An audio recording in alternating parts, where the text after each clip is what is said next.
नमस्कार। प्रस्तुत है आज का चिंतन। अजमेर राजस्थान के एक अर्थशास्त्र के प्राध्यापक अपने कुछ विद्यार्थियों के साथ भारत भ्रमण को निकले।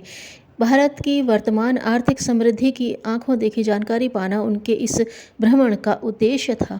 इसी यात्रा के दौरान वे सोवियत संघ के सहयोग से चलाए गए विस्तृत कृषि के प्रयोगात्मक फार्म सूरतगढ़ फार्म भी देखने गए।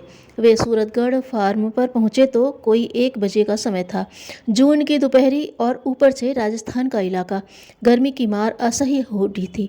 वे यह सोच ही रहे थे कि यहाँ कुछ देर उपयुक्त स्थल खोजकर विश्राम किया जाए, किंतु उन्हें यह देखकर हैरानी हुई कि ऐसी तपती धूप में भी कुछ रूसी कर्मचारी खेत में खड़े ट्रैक्टर को ठीक कर रहे थे।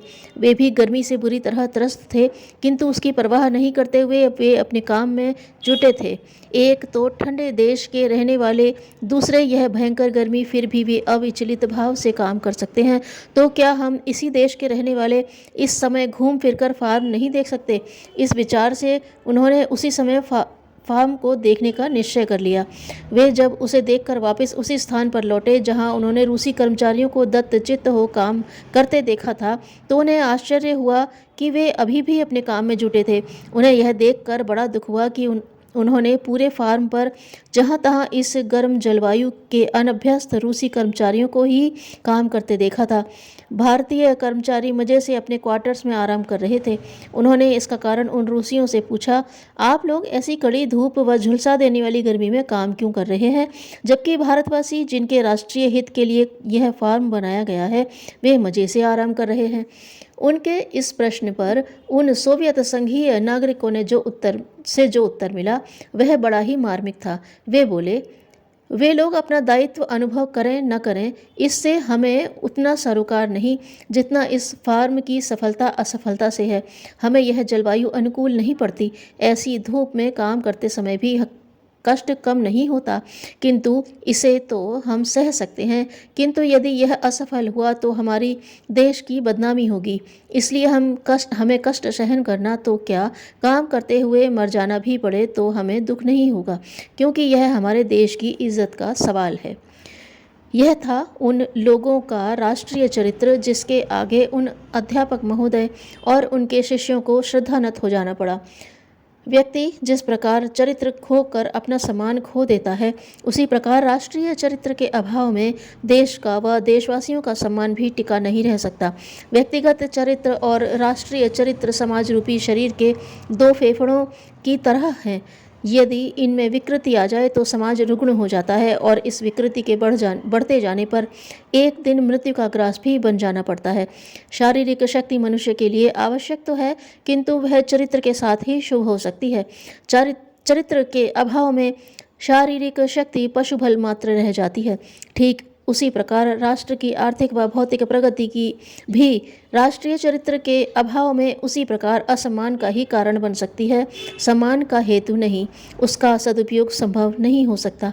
यह बड़ा चिंतनीय तथ्य है कि पिछले दिनों एक भारतवासी को जापान प्रवास के दौरान यह बात सुननी पड़ी कि भारतवासी मेहनत करना पसंद नहीं करते। सांस्कृतिक दृष्टि से भारतवर्ष ने जापान को बहुत कुछ दिया है। बौद्ध धर्म भारत से पनपकर जापान में फैला है। इस दृष्टि से वे अपने को भारत का ऋणी मानते हुए भी भारतवासियों को उस सम्मान की दृष्टि से नहीं देख पाते।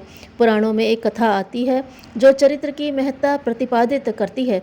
भक्तराज प्रहलाद अपने संचित पुण्यों के प्रभाव से इंद्र को अपदस्थ कर स्वयं देवताओं के राजा बन गए। इस पर इंद्र बहुत दुखी हुए।